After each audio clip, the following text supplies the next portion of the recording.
News Update.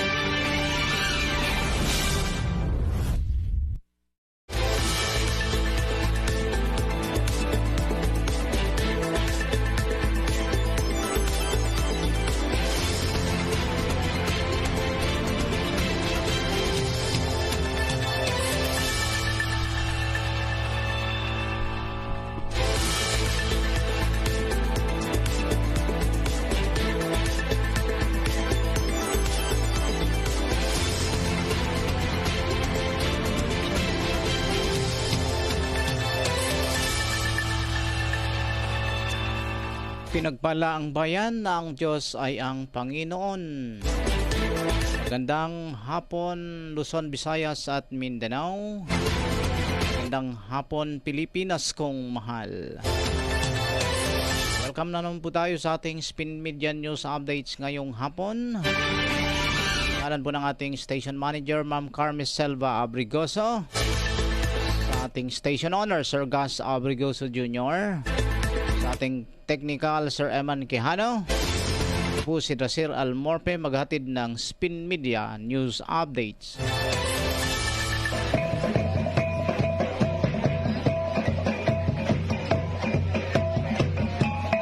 Spin Media Local News. Sangguniang bayan ng Polomolok. The first private stakeholders Christmas dinner party was joined by the 19th Sangguniang Bayan. Organized by the Municipal Tourism Office, Marketing and Promotion Section, the private stakeholders of Polomolok had their first Christmas party dinner. Municipal Vice Mayor Melchor J. Hotar, Municipal Councilor Florence Bansuelo Carlos, and Municipal Councilor Leo J. Cordova showed support to our businessmen in Polomolok. Investors are very important in our municipality as they boost our economy, attract tourists, and create jobs. Municipal Vice Mayor Melchor J. Hotar ensured that the local government unit of Polomolok under the current administration of Municipal Mayor Bernard D. Palencia will be supportive in any ways to support the business industry.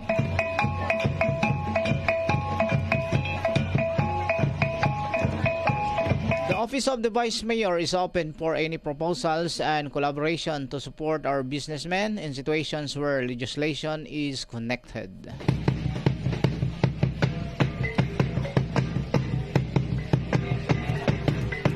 Municipal Councilor Florence Bansuelo Carlos was delighted to take part in the event and pledged to be fully supportive as she is the current chairperson of both committees. The Committee on Tourism, Culture, History and Arts, and the Committee on Economic Enterprise, Trade, Commerce, and Industry.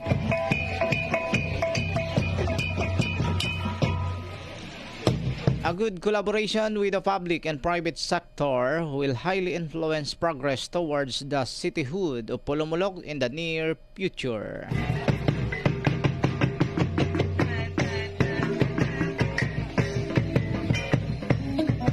In keeping peace and security for both investors and consumers, Municipal Councilor Leo J. Cordova, chairperson of the Committee on Public Order, Peace, and Public Safety, guarantees to fully implement measures needed to maintain order in Polomolok.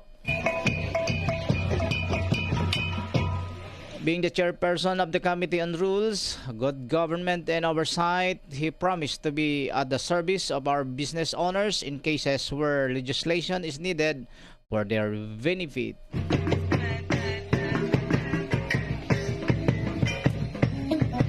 A successful municipality works together hand in hand with private stakeholders, and Polomolok is beyond lucky to have these businessmen, headed by Mr. Warren Tatu, who are willing to dedicate their time and effort to see progress in our beloved municipality.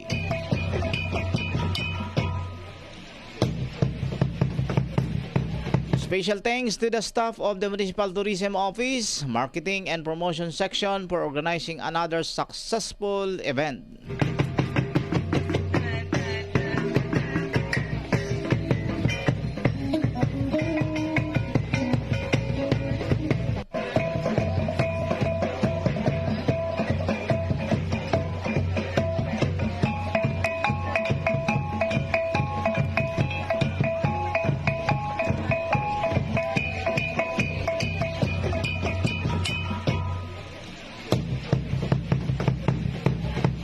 Sangguniang Bayan ng Polomolok, Vice Mayor Melchor J. Hotar and Councilor Ligaya R. Orbisido in the MCPC and MDRRMC meetings. Municipal Councilor Ligaya R. Orbisido and Municipal Vice Mayor Melchor J. Hotar were present in the MCPC, Municipal Council for Protection of Children, and MDRRMC, or Municipal Disaster Risk Reduction and Management Council meetings at Dolores Farm Resort as they stood as presiding officers, respectively. As a member, Municipal Councilor April Day Visorioso was also present in the said event. Both council meetings discussed matters related to their functions, and all of the members of both councils were able to report updates regarding their subject areas.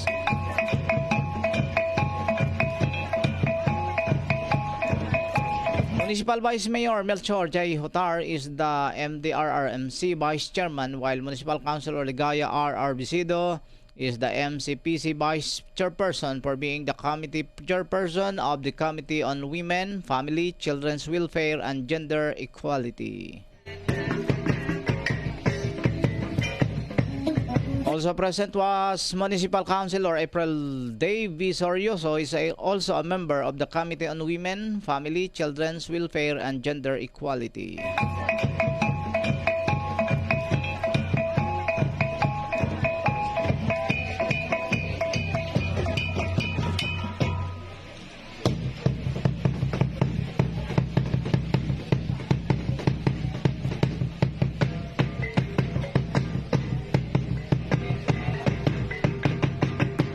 Sangguniang Bayan ng Polomolok.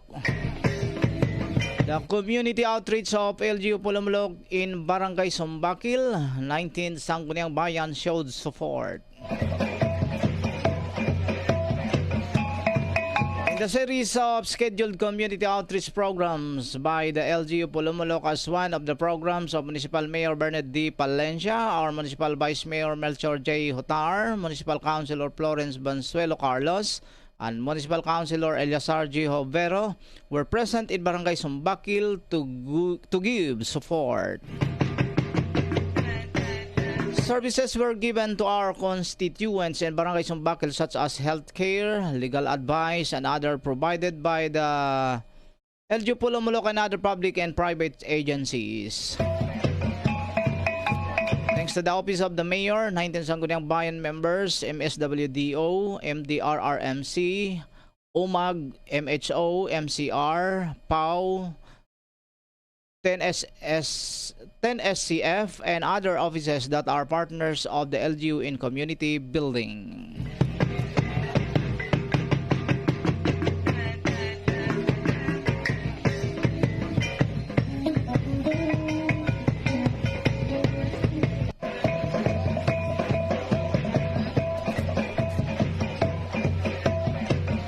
Sangguniang Bayan ng Polomolok. The Christmas party of the People's Congress was graced by Vice Mayor Hotar and Councilor Hovero yesterday, December 14, 2022.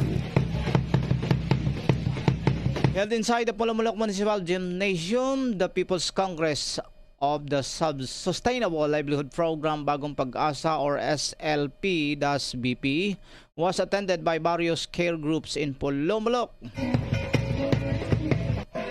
To show support, Municipal Vice Mayor Melchor J. Hotar and Municipal Councilor Eliasar G. Hovero were present. A care group is consisted of people who form an association to develop a livelihood program in means of products. These care groups get their seed money from the LGU Polomolok, which will be paid in terms with no interest. This type of program aims to elevate the lives of each and every individual in our municipality. Our Municipal Vice Mayor Melchor J. Hotar and Municipal Councilor Eliasar G. Hovero imparted their messages of support, which they inspired all of the participants to strive harder, to have goals, and to develop the correct mindset necessary to manage their businesses better. Special thanks to Sir Nelson Panza, RSW, SWO3, and the Department Head of MSWDO, Miss Carly V. Garcia, RSW, and the whole MSDO staff for facilitating the said event.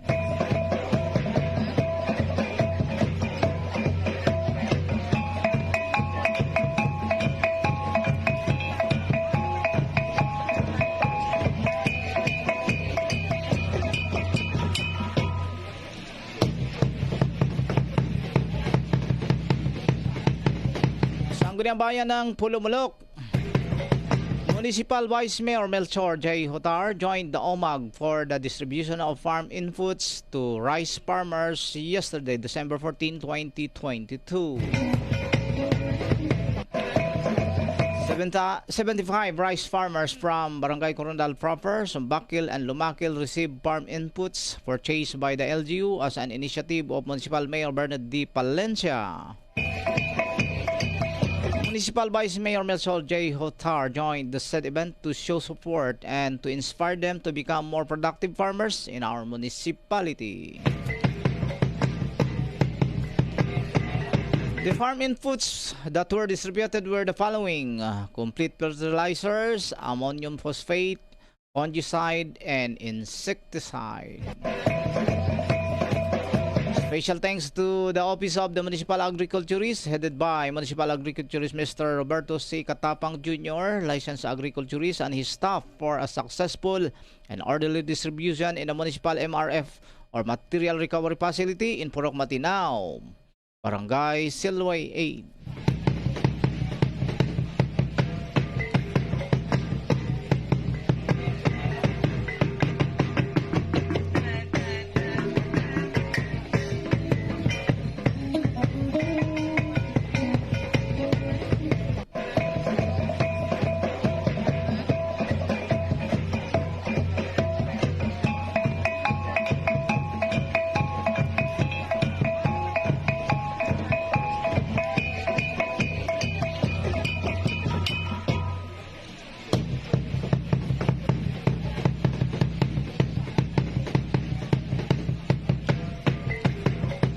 Bagong Polomolok News and Government Updates.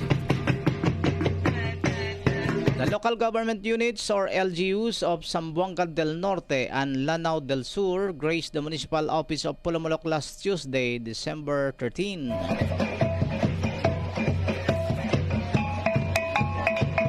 Mayor Bernard D. Palencia and Municipal Administrator George C. Pais warmly welcomed the LGU Zamboanga del Norte's Vice Mayor, Councilors, and staff at the Mayor's Office to visit and discuss matters relevant to our Polomolok Government Employees Association or PGEA.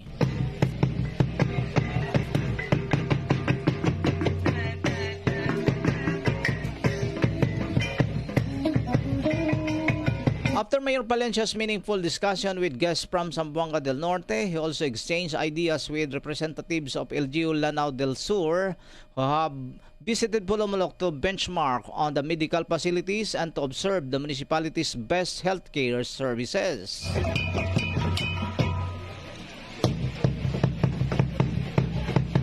As public servant, our good mayor also shared some of his experiences and wisdom to the group. He also discussed ways to assist and serve the population in keeping his pledge in providing an honest, transparent, and consultative administration. He was also happy to see and learn from other places and be able to reciprocate and the knowledge that this activity has offered. He also expressed his gratitude to everyone who had traveled to visit our municipality and had taken the time and effort to get to know Polomolok and its residents. Kung serbisyo ang una, may bagong pag-asa. At dahil serbisyo ang una, may bagong Polomolok. Hashtag bagong Polomolok. Hashtag bagong Polomolok News.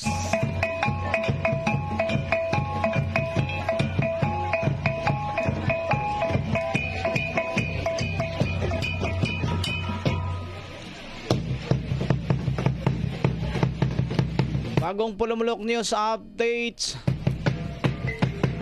Pagmasdan, naging matagumpay ang muling paglunsad ng LGU Polomolok katuwang iba't ibang opisina ng ating munisipyo sa paghatid tulong sa komunidad at maagang pamaskong programa sa inisyatiba ng ating buting Alkalde Engineer Bernard D. Palencia. Ginanap ang nasabing programa sa Barangay Sumbakil ng ating bayan kahapon ika-14 ng Disyembre.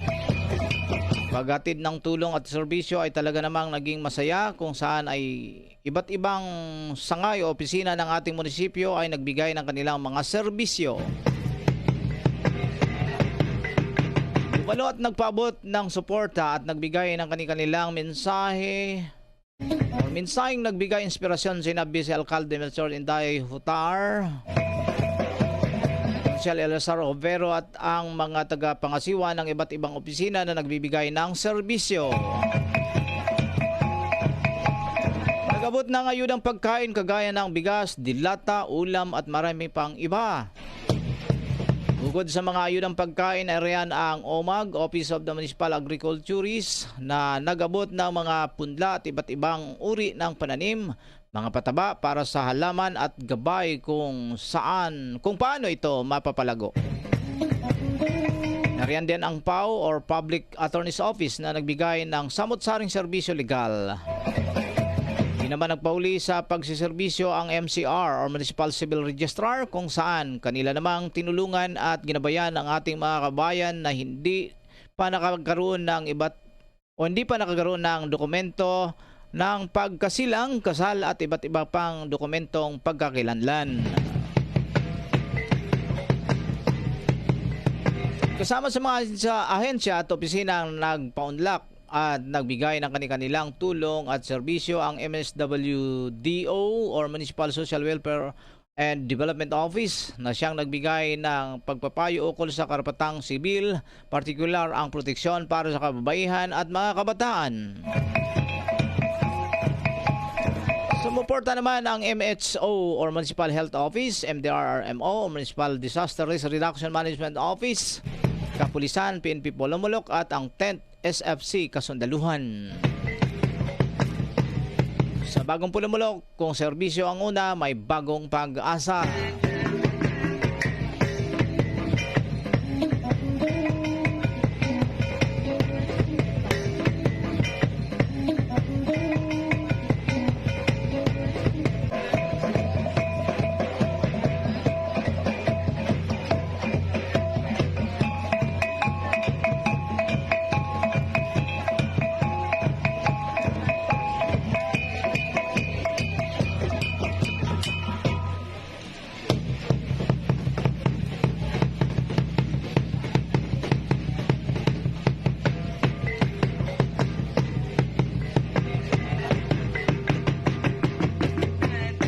From LGU Jensen, isang maulan ngunit magandang hapon mga tatak general.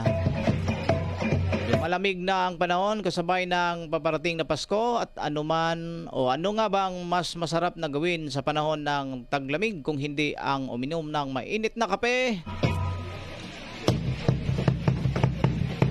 Rami-rami na ring mga panibagong coffee shop sa lungsod. At isa na rito ang Side Notes Coffee. Bisitahin natin ang coffee shop na ito at tinikman ang kanilang mga binibentang kape.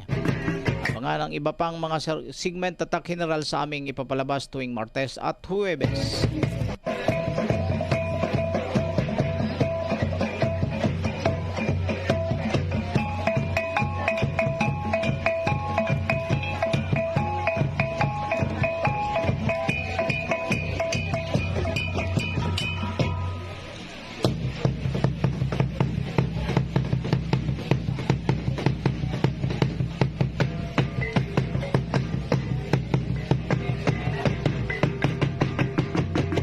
From City Government of Davao,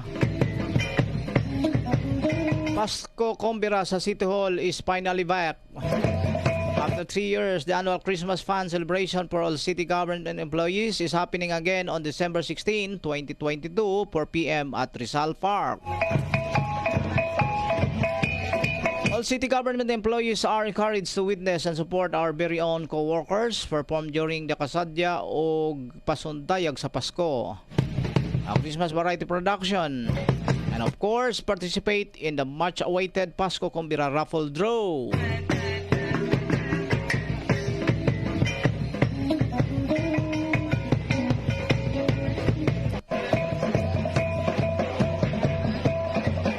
From the city government of Davao, as part of this year's Pasko Fiesta celebration, the city government of Davao held a Christmas event at the House of Hope Foundation for Kids with Cancer Incorporated, the Southern Philippines Medical Center or SPMC on Wednesday. A total of 72 kids from the House of Hope and the SPMC Children's Cancer Institute or CCI were given toys and other Christmas gifts. Children were also visited by popular action movie characters with whom they got to play games and take pictures with. Short presentation was given by the children's parents.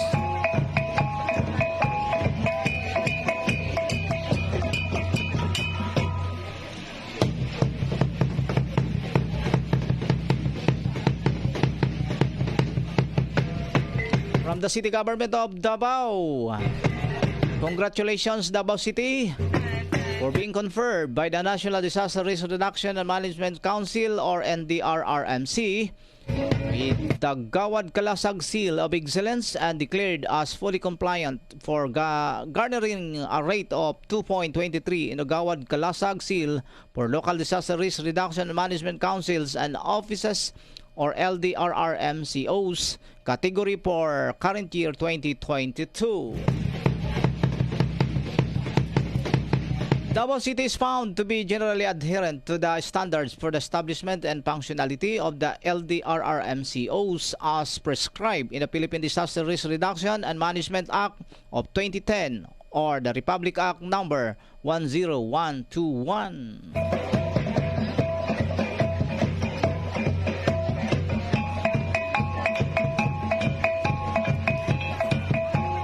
From the city government of Davao, City Councilor Jafar U. Maruham Salik, SK Federation President of Davao City Youth Development Council Chairperson, delivered his first State of the Youth Address or SOYA at Sangguniang Panlungsod Session Hall. The SOYA is the semestral report of the Sangguniang Kabataan and DCYDC concerning youth problems and activities. Maruham Salik also provide updates on the ordinances that are being lobbied for youth development, including the establishment of the Davao City Youth Development Office. Challenge the Davaoin youths to strive and strike as opportunities come. He also reminded every youth to help and commit to the development of the city of Davao.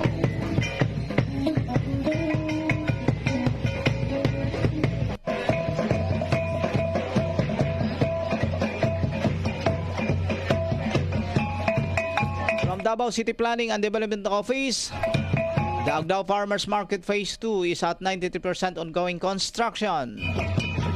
This project was monitored by the Project Monitoring Committee of the City Government of Davao last November 24, 2022. This part of the public market will house fish and meat vendors, commercial stalls and spaces, and a function hall. Further, a wakalator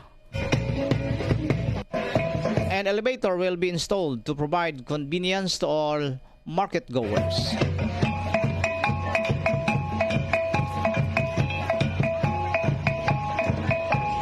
From the City Government of Office, the City Government of Davao administered the wedding of 77 couples during the kasalan sa Pasko at the Davao City Recreation Center Tuesday afternoon. Newlyweds composed of 50 Christian couples and 27 Lumad couples also received Christmas food packs from the city.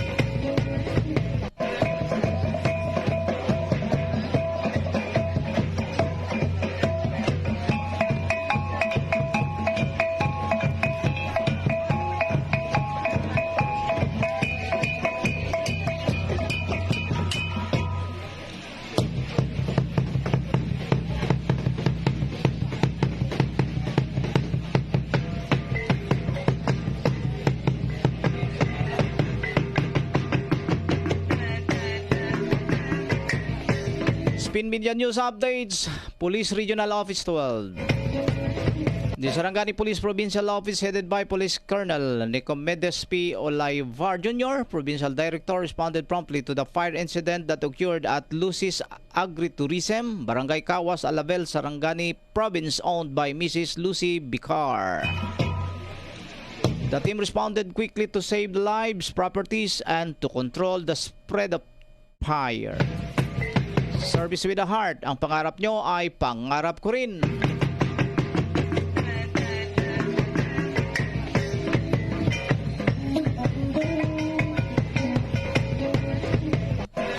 From the Philippine National Police, 20.4 million shabu seized from two big-time drug players in Taguig City. Two big-time drug dealers were arrested while 3 kilograms of shabu worth 20.4 million pesos were seized on Tuesday morning in Taguig City. PNP Chief Police General Rodolfo S. Azurin Jr. announced the arrest of suspects Basir Utu A. Gogo, 32, and Normina Datuan A. Palig, 26. According to PNP Chief Azurin, elements of Substation 7, Taguig City Police Station conducted upland site at around 11:50 a.m. along Pendaton Street, corner Old Housing Street, Barangay Maharlika, Taguig City, that resulted in the arrest of the two drug suspects and seizure of suspected illegal drugs. Confiscated from Oto and Datuan were crystal meth shabu pack in 60 sachets, 50 grams per sachet, weighing more or less 3,000 grams with SDP value amounting to 20,400,000 and 1 unit BIOS color gray, plate number EAD 2382.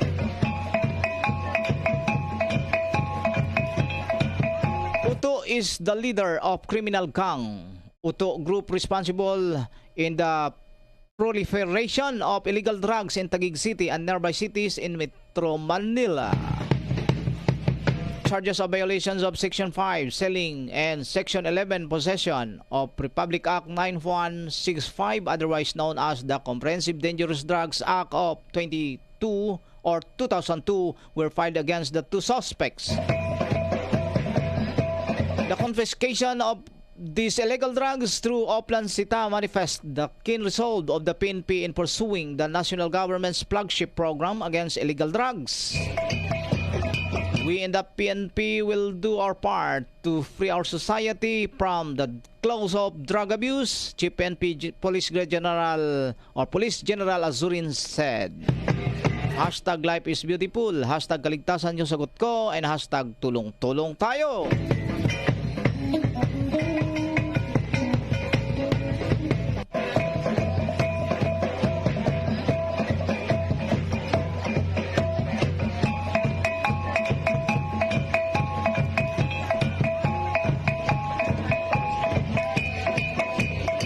Spin Media Malacanang News. From the Office of the President, European businessmen lauded President Ferdinand R. Marcos Jr.'s performance during a C-suite luncheon in Brazil. He cited the Philippine government's commitment and vision for economic resurgence not only for the Philippines but also for the entire ASEAN region. European Chamber of Commerce in the Philippine Executive Director Florian Gutin said European businessmen commended President Marcos in an all-important dialogue between the two regional bodies. PBBM also called for the European investments in the Philippines and more support from Europe to climate action issues.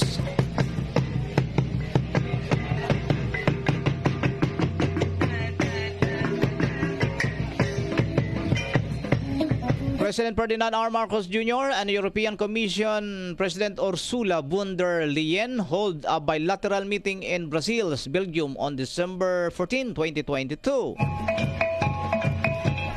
The meeting with the European Union or EU centers on the way forward for the Association of Southeast ASEAN Nation or ASEAN-EU relations and the pending Philippine-EU Free Trade Agreement or FTA. Earlier in his visit, President Marcos Jr. met with European Council President Charles Michel, where the Philippines received a commitment of cooperation from the European Council on a wide range of areas including trade and climate change mitigation.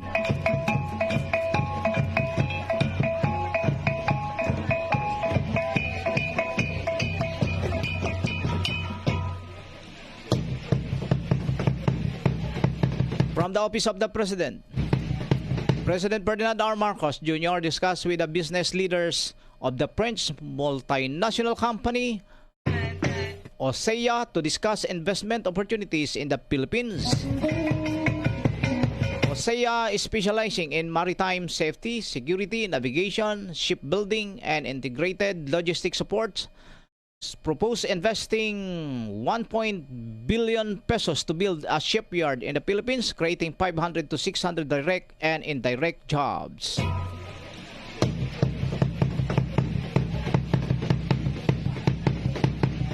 From the Office of the President, President Ferdinand R. Marcos Jr. spoke as the country's coordinator for ASEAN-EU dialogue relations and expressed hope for reopening the ASEAN-EU Free Trade Agreement and Trade and Investment Work Program negotiations during a joint press conference held in Belgium on December 14.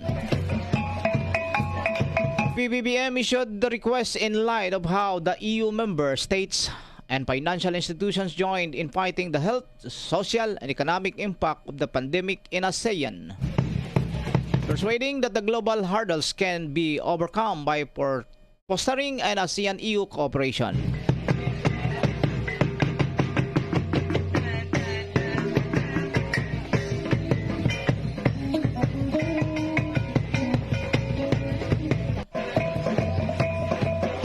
The Office of the President, President Ferdinand R. Marcos Jr. engaged with Unilever executives on his last day in Belgium to discuss the company's plans to invest and expand in the Philippines. The London-based consumer goods firm plans to build a state-of-the-art personal care manufacturing facility in Cavite, generating 4.7 billion pesos in investment and employing 130 Filipinos.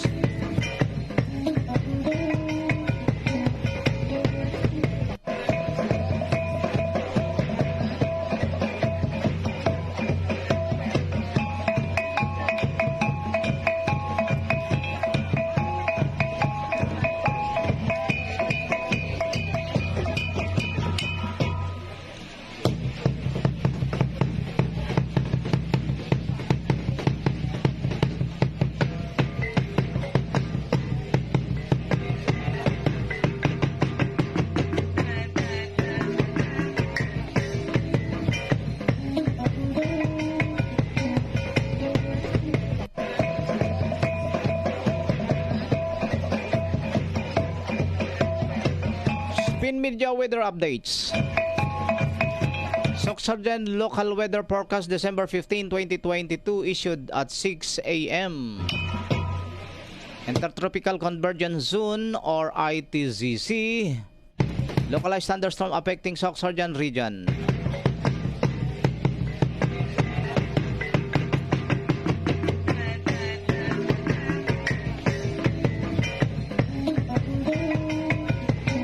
Ang rehiyon ng Soxargen ay makaranas ng bahagyang maulap hanggang sa maulap na papawirin na may pulo-pulong pag-ulan, pagkidlat at pagkulog dahil sa Intertropical Convergence Zone or ITCZ, localized thunderstorms. Posible itong magdulot ng mga pagbaha at pagguho ng lupa sa panahon ng pagkakaroon ng severe thunderstorms. Mahina hanggang sa katamtaman ang iral na ihip ng hangin na nagmula sa silangan hanggang hilagang silangang direksyon at banayad hanggang sa katamtaman ang alon ng dagat mula sa taas na 0.6 hanggang 2.5 metro.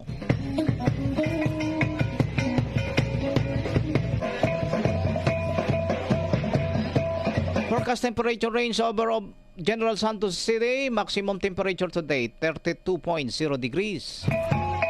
Minimum temperature today, 24.0 degrees. Astronomical information over General Santos City. Sunrise today 5:41 a.m. Sunset today 5:28 p.m. Moonrise today 11:11 p.m. Moonset today 11 a.m. Tidal prediction along General Santos City coastal area within Sarangani Bay. Low tide today 3:48 a.m. 0.01 meter. High tide today 10:16 a.m. 0.92 meter. Low tide today 3:36 p.m. 0.45 meter. High tide today 9:30 p.m. 1.13 meter.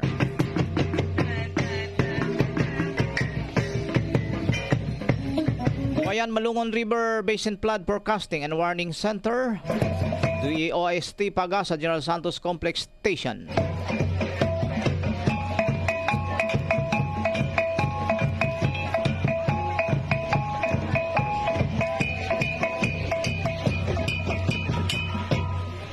At ito po ang kabuuan ng ating mga pagbabalita.